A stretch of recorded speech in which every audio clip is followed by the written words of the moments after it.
How to create a bold text on your Facebook post. Hello guys, this is Atticus and welcome back to another tutorial video. In today's video, I'll teach you guys how you can create a bold text on your Facebook post. So let's start. First, you'll have to create a post. So let's do that. So let us write hi and subscribe. So after writing this, what you'll need to do is you'll need to copy this text and you'll need to go to a site called LingoJam.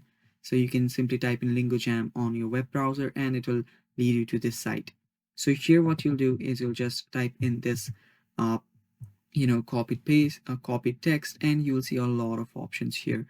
So here what you can simply do is select the one that you want. You will find the bold version here too.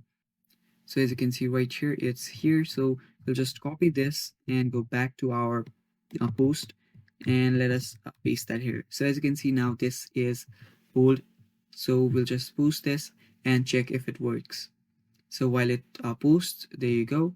So it has been posted and it's on bold. So you can even try other formats here. You can use another fonts and all of these, and that is basically it. So that is how you bold a text on your Facebook post. Thanks for watching guys. That is all for this video. Stay tuned for more and bye bye.